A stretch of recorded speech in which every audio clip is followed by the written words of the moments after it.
Many of those with a passion for model cars cruised over to Cartersville, Georgia this last weekend for the ACME Southern Nationals. This show was the first at the Clarence Brown Conference Center. After getting my junk on the table, it was time to look at the fabulous models on display and hear some of the stories about how they were built. There's a lot of models on this table.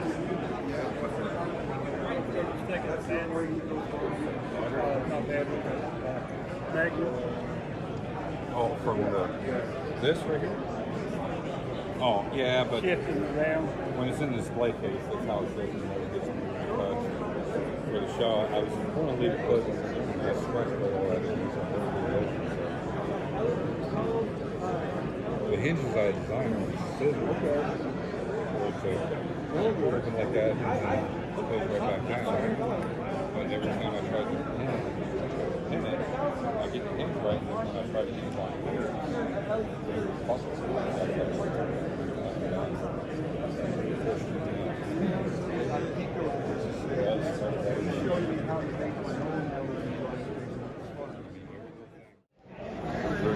We got this awesome Ford GT Mark IV, and Mr. Rob's going to tell me about it. it was made from the original Tester's famous Ford kit, which is 25, 30 years old. The motor is from Texas 3D printed. The exhaust is all scratch built. I scratch built all the suspension parts. Used parts from both the monogram, or the Testers, and the MPC. The MPC is actually the wheels and tires. The paint is custom mixed. It's a dark red metallic with a gold pearl in it. The decals are from Indy Gals, and the clear coat is DuPont Chrome Clear 41 European Clear. The windows at a 30-year-old kit were all yellowed and scratched. They've all been sanded to 3000 grit and polished. Wow. It's gorgeous. You get all that because there'll be a test. I'm gonna test it. All right, we're sitting here with Hector. Hi guys. And he has built this awesome Hector's Corvette. Check that out. The ugliest Corvette kits. He has turned this from the ugliest to one of the coolest. So tell me about it. Well, it was an ugly kit that I made look pretty good.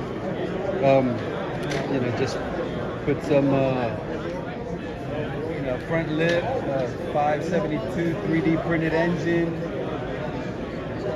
Opened up the air dams on the side, right and back. Oh, that's cool. Scratch built tubular exhaust. Oh, love that mesh on there. The photo etch mesh. Pins around the tubing. 3D printed rims. I cut the roof, made it to a T-top. That's cool. That's approved. So the wheels, they're 3D printed. Are they like, what about the chrome part? The chrome part is airbrushed. Oh, it's paint. Yeah, it's airbrushed Molotov chrome. Okay. And has 3D printed 6-piston calipers all the way around. And scratch built the rear diffuser. The rear diffuser, and then we have the carbon fiber fin in the back. It's a hatchback with louvers. And what kind of paint's on it? That's a Gravity Colors cherry red. That's gorgeous. Very nice, man. Thank you. We got the 54 sedan delivery by Bradley Waring. Tell me about it. Well, I started with the basic Revell kit, and I've chopped it, I've sectioned it, I've molded the front and rear end. The quarter panels are off a 48 Cadillac, the Foose 48 Cadillac are quarter panels. The center console and dash is off a 48 Cadillac. And the engine's a 572 Chevrolet. It's all plumbed, wired.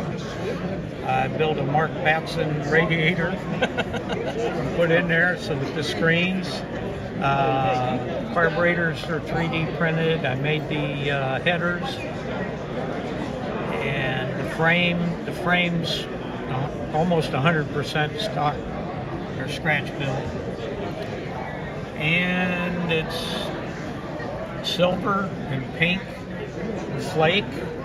004 Clearly, it's got some flake in it. flake with candy purple, violet, berry, and black candies over top done all. So that's pretty much it. I got about 600 hours in the build. Whew. And about 55 hours in the paint time. Oh, wow. And the wheels are Jay's over here. The guy over there. Yeah, Jeff Metzger. Okay. That's his wheels I bought last year, and that's what I built the car around. It is awesome. So thank you. Thank you for sharing it with us. Thank Glad you. that you made it. Thank you, Tim.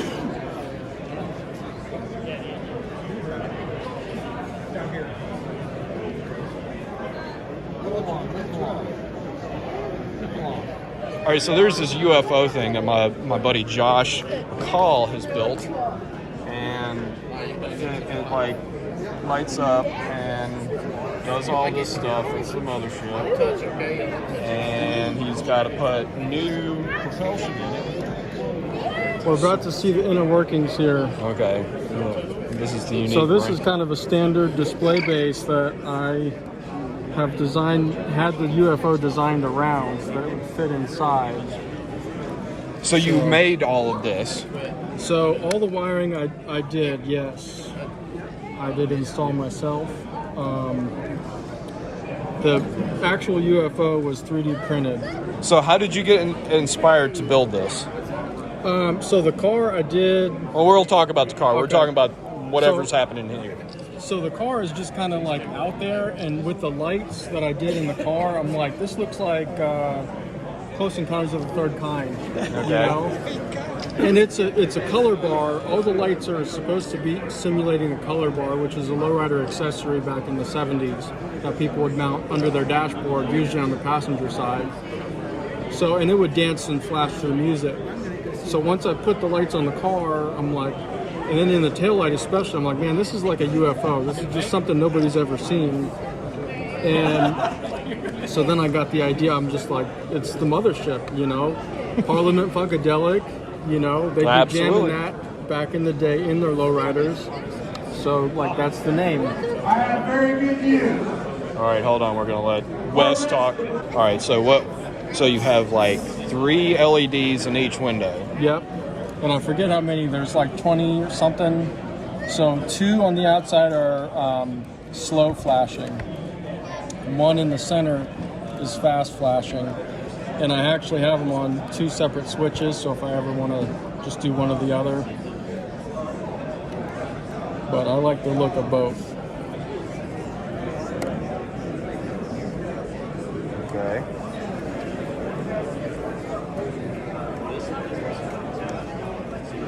I think you have more time in this display than the model. Maybe? The display actually went faster. I think it was just bigger, and I came up with a plan like a lot easier. Okay. Plus, I had it designed based on my measurements to fit around the turntable. So I didn't do the designing or the printing, so I had that done for me. Okay. Same thing with the base on this was all designed and 3D printed by the same person. And then this acrylic sign was handmade by someone else. Okay. Then I did the surround, glued the surround around it, and added the lights in the back with the lens material that kind of gives it that Kind of crystal texture. Yeah. Yeah, so once you put the base on, there's a ring that goes around it, covers it all up. All right. Real nice.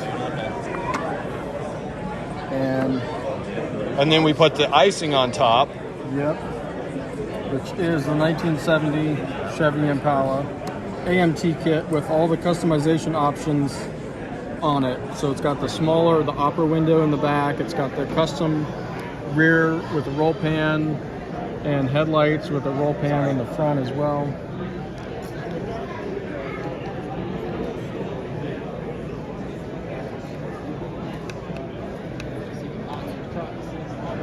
And then it spins. Yep. I like how it goes real slow. Yeah. Yeah, there's 2 settings on that. It goes forwards and backwards too. So where's the soundtrack? Actually doesn't have any music involved. And that is definitely a thought that I had. But with everything else that I crammed into the UFO, I was like, I think I'm done. Maybe I'll add music later. I don't really know. Well, I gotta say, that's quite impressive, Josh. Thanks. You have crammed everything you can into the UFO. Yes, thanks. Thanks. Yep. Okay, so this model I've seen on the tables many times, and I'm just kind of curious about it. So here we are with the builder, and everybody knows this guy. Hey, how you doing? So this is Model Cars Video, Matthew. Yeah. And so tell us about this model that is not touching the ground. And oh, it's kind of like a lowrider. It bounces. That's the proof. And so how does this work? Well, so it's a very technologically advanced driving system that it has, because obviously it has no driver that you can see. That you can see. But under the dashboard there are servos that actually control the steering of the car and the throttles and things like that. But I was able to get those hidden to where you can't see them. So what it gives the appearance of is it's a model car that's doing a wheelie that someone forgot to put a driver in. But that's not the case. Oh, that totally See, makes sense. It's yeah. kind of like Knight Rider. It is. So it's an automobile, obviously, but it's one of those cars that can drive itself because of the AI that's incorporated into the PCM and the ICU and IBM that's under the hood. So what happens is when it turns on and it powers on, it just drives itself, but it's so powerful that it can pull a wheelie literally standing still, because I mean it is, for real. Conceal all the wiring and the batteries, which actually you can tell it's got the batteries in the back because it's so heavy. But yeah, it's just it's basically driving itself. So anyway, I don't really get to tell that story to most people because they don't believe me, but I figured you would believe me. Yes, that is totally factual. And now it is explained, the magical driverless wheelie car. Yeah, that's it. So I mean, I'm glad that Tim approached me, because I don't want to intimidate people by giving them all that information that's probably over most people's head. So I know Tim's a pretty intelligent guy, so I thought, well, Yeah. this would be the man that I could tell him what was involved in that. It was a very unique build for sure. Thank you for finally explaining this, and I feel complete now. I appreciate you, Tim. Thank you so much. I only lowered it the max I could go without doing something stupid. So I was about 2 minutes of standard.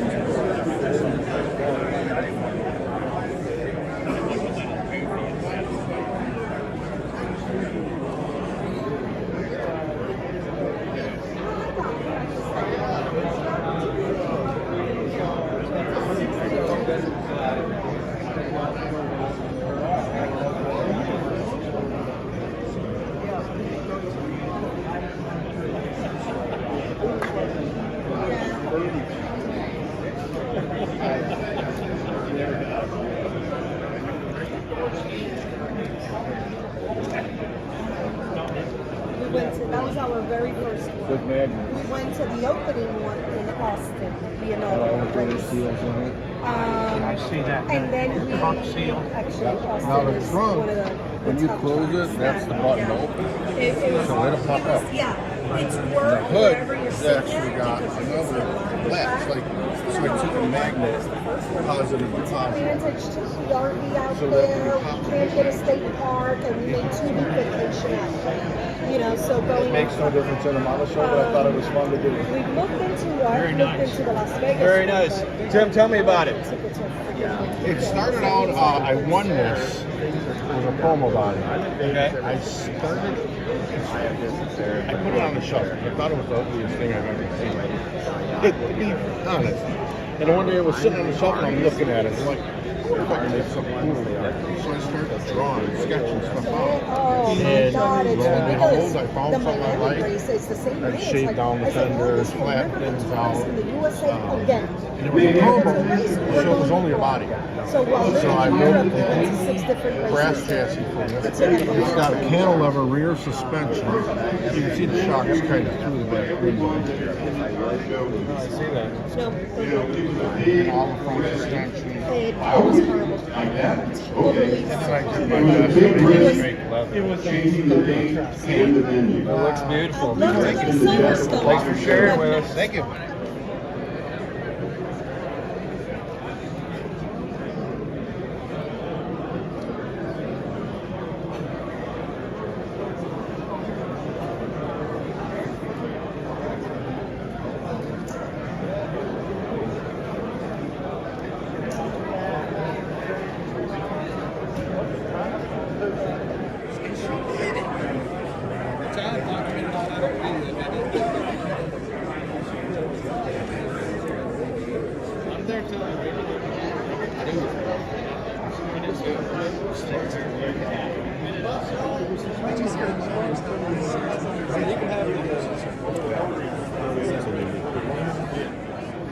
So check this thing out.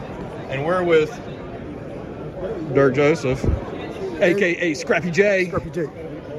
We've known each other. How many years? Decades. 25, something like that. Look at this thing. So tell me about it.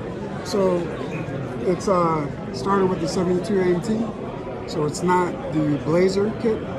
So I had to shorten the bed.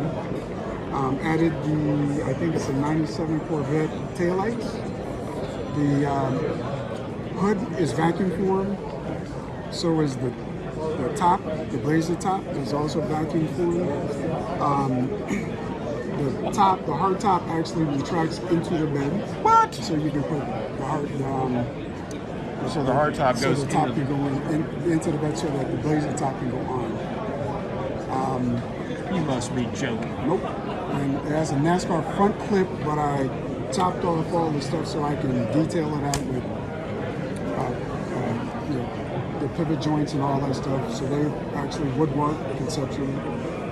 All the doodads. All the doodads, a lot of machining. Yeah, the machining, that's your forte right there. Yep. And the roll bar is brass, chrome plated by Dave Morton for me. Okay. Yeah, that's pretty much it. Oh, that's it. Yeah, this thing's another masterpiece right here. Appreciate it. And I can show you how the top goes in if you want. Okay. Are you cool with that? Yeah, yeah. All right. I'll do that for you. Only for 10, my buddy 10. Oh, we get this. We get the preferential treatment. Oh, you do? We're like playing with models here on the table. Yeah. So you take that off. This actually goes on there. And you can get the detail here. Oh, look at all that stuff. I don't even know what all that stuff is. Get the computer. It's got computers in it. The bleep bloops. All right. And you could do this, I think, somehow, some way this goes, that goes in there somehow. That goes on there. We trust him. I know this guy. I'll vouch for him. And look at that, the top. And so it's hinged. It's hinged. It's hinged. Oh my God. And then somehow, some way it goes in there. It goes in there like that. At the top, it has magnets or holds it on. Check that out. That is cool as hell right there. It just changed the whole look. That is amazing, dude. Oh, dude. Let's shake this guy's hand. We have Eric Cole's fresh 917, which this one's 12th scale, and he's opening it up to show all the detail. And if you've seen, I kind of got a little intimate with this engine on some level, and so did he. Yeah. Tell us about it. Yeah, it's a 12 scale model factory hero kit. So this kit came to build a different 917, and I wanted to replicate the 917 that sits currently at the Revs Institute, which, by the way, is the only 917 in the world right now that's never been restored. The real car. Yes, I've seen it very many times. It's wonderful. And so I've tried to build this one to somewhat replicate that, which is why it's not shiny. It's why some of the parts look worn and Still kind of weathered, and trying to make it look as realistic as I can. So you have these little custom tools here. I do, yeah. These are for removing the center nut. Oh wow! On the wheels. So that's like a little magnet. And then the wheels can come off.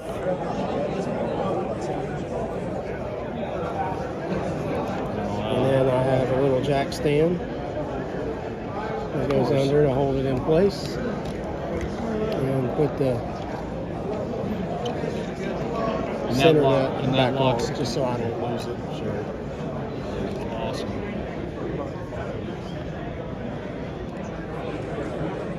Well, thanks, Eric, for sharing it. Thank you. All right. So we are here with I can just do wheels. the legendary Clay Kemp. And he has another NASCAR. My question, first of all, how many of these things do you think you've built? Fully detailed NASCAR is probably 10 or 12, I would guess. That's all. I was going to say 24. No, not that much. So this one is special because it's got a lot of decals on it, right? Yeah, that was part of it. And it's just such a eye-grabbing scheme with all that tie-dye on there. Kind of a car that I think a lot of LA fans forgot about. But I always thought it stood out. You know, the colors are just so outrageous on it. I thought it'd make a good subject, you know, and stand out from other stuff. And so what race was this car in? Actually, Matt Kenseth drove it once for Bill at Dover. I think Bill's dad had died, or he got hurt. Some reason that was Matt Kenseth's first Cup start. He drove it, but I think Bill Elliott also drove it at Martinsville, maybe Charlotte, Richmond. It ran about 4 races while that promotion was going on for the Big Mac. Because it's almost like the, you know, I was into NASCAR during this time, and I kind of forgot about Bill driving this whole time, especially when I was up there at the museum. So like it was so against like his personality, you know. Exactly. To have a wild tie-dye fire suit and all that. But, and also that car ran with like a couple different configurations. They moved some decals around on it. This was just one of the versions. The other one they put a big back over the fender, or McDonald's over the fender, I think that was, and added a couple of different logos here. I just picked one version after that. So what's your favorite part about it? I would have to say which one come around here. The radiator, I think, came out really cool. That was all machined from 6061 aluminum. You can see all the lightning goes across the top there. I just thought that came out cool. And the pulleys are kind of hard to see down in there. Usually we leave them like bright and shiny, you know, which isn't really that accurate. But this one I painted them. And I think that makes it a little more realistic. And the decals were fine. Yeah, so they went on no problem. I had to patch a few little small spots. I extended the doors down to make them a little flatter, so I had to kind of touch up along the bottoms. Other than that, they were. It's a beautiful model. Thank you. As usual. Fantastic work. Thank you. So here we are with Mr. Days of Thunder, Cole Trickle, and the builder, Jason Reese. So what is this? This is not a tumor on the hood.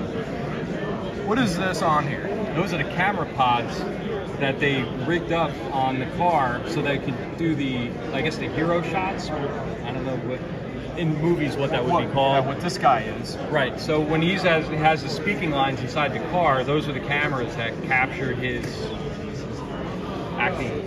acting chops. Yes, okay. If you want to call it that with Tom Cruise, right? But yeah, I found a couple of photos I found online of the car. There's not a lot of pictures of this car. Every now and then I'll just go and do a search because people are always putting photos. There's a lot of people with photo albums out there that have never posted them or they transfer them to digital or whatever. But I found this just doing an internet search. And I was like, man, that would make a really cool model, you know, with the cameras on it. The hardest part really was finding the cameras. Okay. And with the way 3D printing has become nowadays, I was able to source them through Jim Rogers at Salvino Models. Yes. So he does a lot of 3D printing. And went on IMDb and actually found the cameras that they shot the movie with. There were two different types of cameras, and the first camera I gave him was the wrong one. It was, I think, a Panavision one, and those are the ones that you always see the guy sitting behind, you know. And he drew them off of that. I gave him some dimensions, and he went off those photos. But once I got the cameras in, when he sent them to me, I'm like, "Ooh, man, these things are huge. I don't know if I did this right." So I went back and I looked again, and then going through the IMDb page, I missed one of the other cameras that was used, and it was I think they were called RE35 3s, something. It was a smaller camera, black camera. The film canisters were in a different position. The cameras were a little smaller. So what I was able to do is take the cameras that he made for me, those Panavision ones, and I modified them. Cut down the eyepieces. He had left the tripod mounts on the bottom of the camera, so I sawed those off. I reshaped the back of them to make like the clips, and there's obviously equipment that they hang off the cameras, you know, while they're shooting the movie. So I found a photo of one on there, so I put some little photo edge goodies on the back of it to kind of simulate it. So they're close. They're not 100%, but they're close. They're as close as I could get to those cameras that were on the car. So I guess all this stuff that's all over them is not film. No, that they just wrapped gaffing tape around these things. I mean, look at on the photo here. I mean, you can see it here. You can see it here. Film of the camera. I'm sure that's they the had outtakes. This is the outtakes. I'm sure they had them bolted down too, but I'm sure they shook on the car. I mean, sitting over the engine, right? Sure. So maybe they used the tape to secure them so they wouldn't shake. You know what I'm saying? So I was just trying to find Atlanta.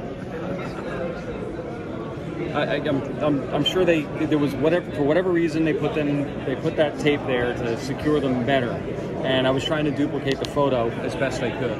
And you did a fine job at it. That's a beautiful model, Jay. I appreciate it.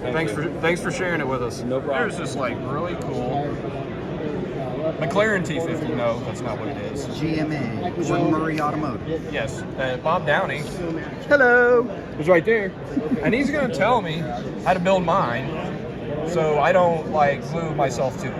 So, what is this thing? So basically, it's the first. This is a McLaren F1 Le Mans car. Yes. Gordon Murray designed the McLaren F1, one of the most legendary cars ever made. This is now his car. Notice it's also a 3-seater. It's a normally aspirated 3,500cc, normally aspirated 12-cylinder engine that revs to 12,000 RPM. So it's probably it's fast. It's fast. Okay, it's fast. So Looks anyways, fast. These two engine covers are open from the middle like gull-wing doors. Yeah. And the way Tamiya designed to have them either open or closed, but not both at the same time, was designing two sets of glass that can slide into the frame. It looks like it has a lot more than two pieces of glass in this. So this piece of glass and this piece of glass have a tab that goes down into a hidden area by the airbox. Okay. What happens when you put the glass into the 2 or 3 piece frame that then the body panels hang on, they they stretch it, they warp the frame. So then when you want it to look closed, it looks like it's halfway popped open. And so when do you find this out in the assembly process? Very freaking late. Oh, okay. So deal with that before you paint anything. Okay. You want to have it in primer or whatever, and just play around with it, because knowing that ahead of time is half the battle. Okay, so when I looked at this model, the instructions, that's like the last thing. So it is literally the last step is putting this on. So when I build mine, I should start at the end of the instructions and go to the forward. The guts on this, the guts of the model, the chassis, interior, engine, typical, shake the box, it comes out beautiful. It's at the very end when you're putting, like, this is a separate piece. This is a separate piece. All the body panels are separate. So if you're going to paint it a light color, you better make sure they're aligned. Because if you don't like seeing nasty gaps and whatever. So speaking of paint, what is this thing painted with? It's Tamiya LP. It's racing blue. Oh, so this is Tamiya paint. Tamiya paint you can get in a spray can or airbrush. Yes, this is clearly not an aerosol job. No, it's all Tamiya. It's all basically racing blue, and they're gloss aluminum, and they're orange. They're all LP colors. So the wheels are orange. And so how did you get the black? I want to do it out of blue. The nice trick to that is it's super easy. So the wheels are clear-coated black, so orange and clear coat. And then I airbrush Tamiya acrylic black, and then remove it with a Q-tip and Windex. And it's easy. Okay, I like easy. It's stupid easy. And when you know what's the coolest thing about these wheels? It took me a little bit to get everything. They match your shirt. Thanks for telling us about it. I can be seen on every satellite right now. What is a Cosworth Corvette? It's this thing right here. And we got the builder, Mr. Bill Cunningham, and he also has an orange shirt. Yes, orange shirts are part of the deal today. And we really like Bill because Bill was the guy that helped out make those super fun turbofan wheels on the silly tractor I built. Very true indeed. So this is what he built. This one's resin sanded. What is going on here? Well, the concept is what if GM had decided to make a deal with Cosworth instead of it being on the Vega, they did it with the Corvette. Okay, so what wonderful thing might have been created? And so what I did was I built a dreamed up Cosworth motor. So it's supposed to be a single overhead cam, 427, 600 horsepower at 9,000 RPMs is what I have dreamed it up to be. Approved. 4 Webers, distributors on each bank of cylinders, and all of the go fast stuff associated with that. An interior that looks kind of old Ferrari-ish or not. With all of it only has like one seat. It only has one seat. Okay. It's I like that. It's kind of a racer. When it swings around, take a look where the other seat should be, and you'll see there's a nice little 24th scale Delco 420 battery sitting there. A 420 battery. Yep. Okay, that's approved. It's somewhere in there. It's the genuine article. Right? It's working back in there. That's in there. The thing has 16 parts. Everything is separate. The caps, the little lead things that connect the cells together, all the parts. So your battery has 16 parts. Battery is 16 parts. Okay. Every part is separate. That's cool. And the paint is like really cool. It's House of Color Black Cherry, which is candy over gold. It looks pretty nice, but it's pretty hideous to put on. So many coats to get it to cover be the right color. I ain't doing that again. That is way too much work. But and I learned a new technique, how to polish paint using a tiny little foam pad and a Dremel, which I would never in my life think would be a smart thing to do.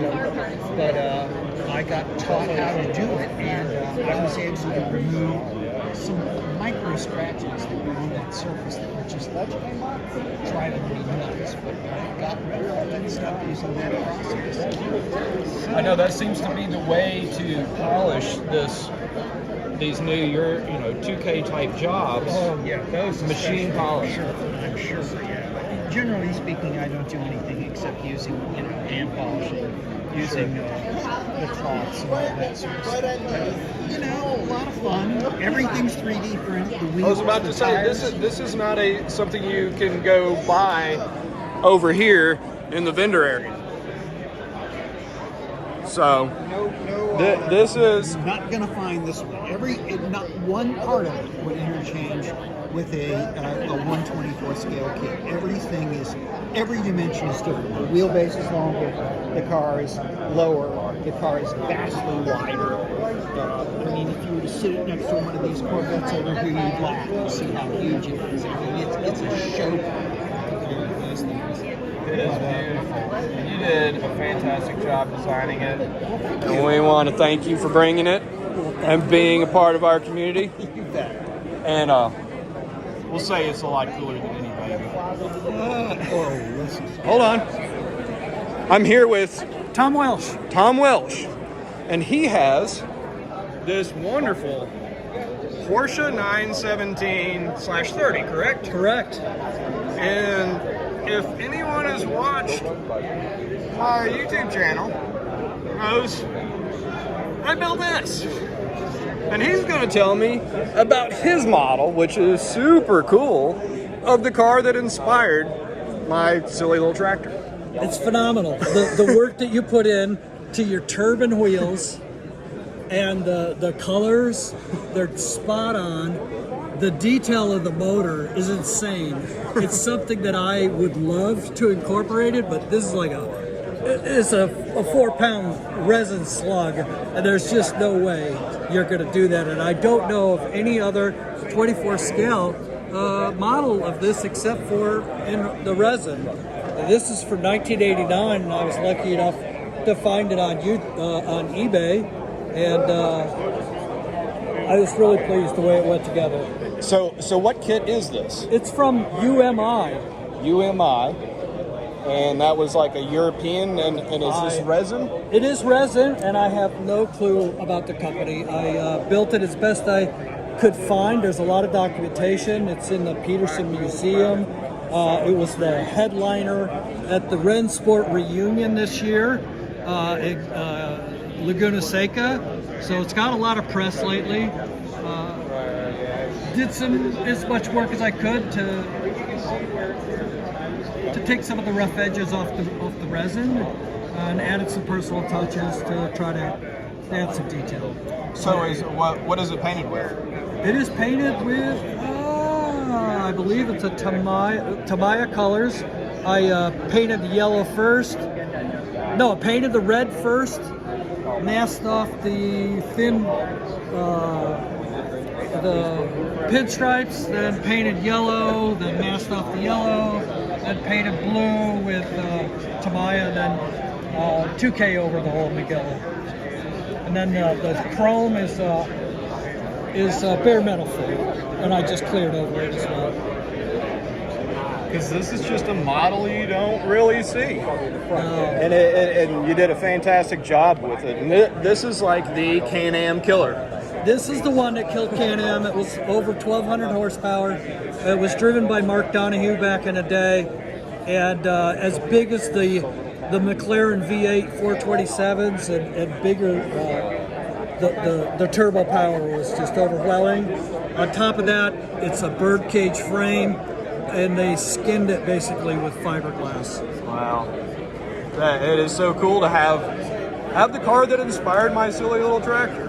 In fact, the frame itself was so prone to failure that they pressurized the frame. Oh, wow. And they would put nitrogen in, I believe, and they would make sure that it retained the pressure if the pressure went bad, they knew that they had a crack in the chassis, and they would find the leak and repair it. Oh, wow. Well, I say thank you for bringing it over here and putting it next to the tractor. We're going to get some better pictures of them together. 1940. Oh, that's mine. No, just kidding. I don't. 251692. 251692.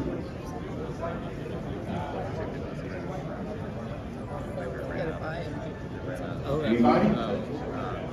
One more time. We're here with Trey Larkin. Oh, and Dad's lurking somewhere. Probably trying to steal my seat. And he has this interesting Corvette thing that, tell us about it. It's blue. That is basically the AMT Stingray custom track car. And not a whole lot to it, basically built straight out of the box with a little bit of plug wiring, maybe a few little details. It was a very challenging car build, but I think it turned out pretty well. Did some experimentation with some new paints I've never tried before. It's the only model I kept. Just a fun little build put together. The paint is beautiful. Thank you very much. If you see it outside, it looks like a gel-coated boat. Oh, that's cool. Yes. So this is all neat and all, but then we got this thing over here, and this is something else. Tell us what this is. Thank you. This is based off the old Freeman Cars resin body of the old Astrovet custom show car, concept car. But I didn't want to build it straight like the old custom. I wanted to do it with a little bit more muscle, so I built it in a Baldwin motion style. So all of the underside, engine, interior, and whatnot came from various Revell kits, primarily the Baldwin Motion C3 kit. Added some detail here and there. Had to vacuum form the windshield to get it a thickness that actually looked anywhere close to scale. Yeah, it was a fun little build. So this is not the kit, because the kit is pretty rare. I have one. It's fun. It was sealed. I busted the seal on it. Yep, not the kit. That the only part of the body that's actually plastic is that hood, which I stole from the Baldwin Motion kit. Had to do a little bit of massaging to get it to fit.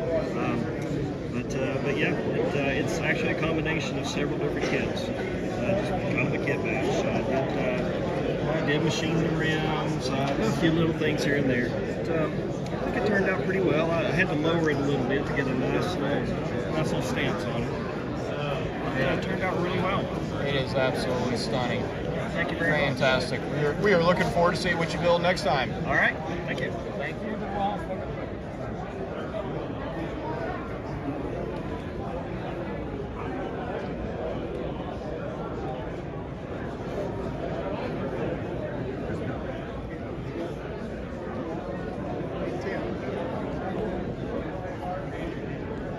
Oh, that one's... I've seen that one before. Had to ask if you got the right air pressure in those tires. I'm not sure. So we've got Rick Doring. Yep, that's pretty close. Pretty close. Hey, I'm Tim Kalankowitz. Figure that out. So what's going on with this thing? It's a 69 Johan Rambler SC kit that I chose to build for the Iceman Instagram build-off. Tell us about the headlights. What was going on there? 3D. Okay. The front ones are shape, really. And print it in transparent resin and black out everything that you don't want the light to come through. Ends up looking like a halo. It's a very impressive model. Very impressive paint job, color scheme. It's beautiful. Thanks for sharing it with us.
Right. Actual. What are you doing?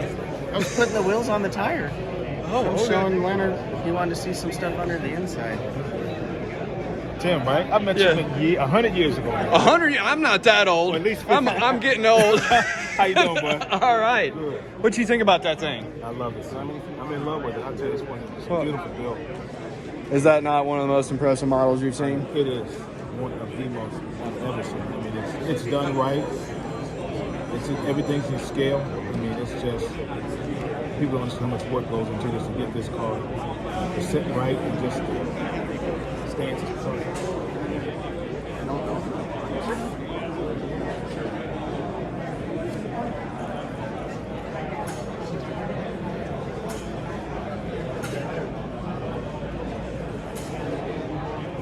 Yeah. On escape though, yeah, wow. Yeah, the escape hatch works. Yes. So it actually will sit here like right now. I'm pushing on it. Right. It's not opening up. So if I come in here, It has like, wow, it's incredible. and then the piano wire was made up of multiple little like hinges for micro marks that I had Put together. cut and soldered. Yeah. That was a pain in the rear. Yeah, but it's in scale. You can actually see. You may be able to see.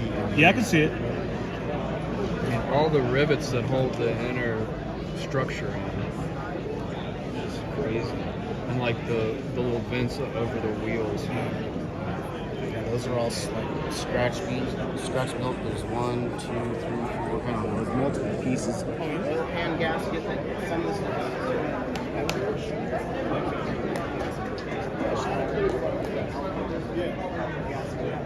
I saw that was built. Yes.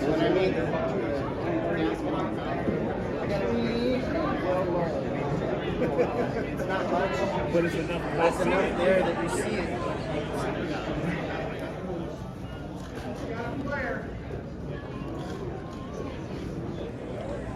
Ladies and gentlemen, 2023, this is the people that put on this show. ACME Southern.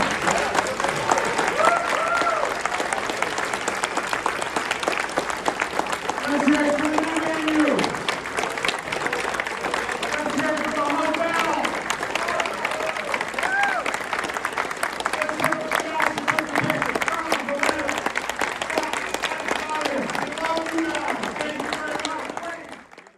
I want to personally congratulate ACME for a successful transition to a great new venue, and also to the builders that made the top 10. If you are still on the fence about attending one of these shows, all I can say is you are missing a model car spectacle. The area is also full of fun things to do, and we'll take a look at some of those things as well. So be sure to like, comment, subscribe, you know what to do, because I have all kinds of model car stories to tell. Thanks for watching.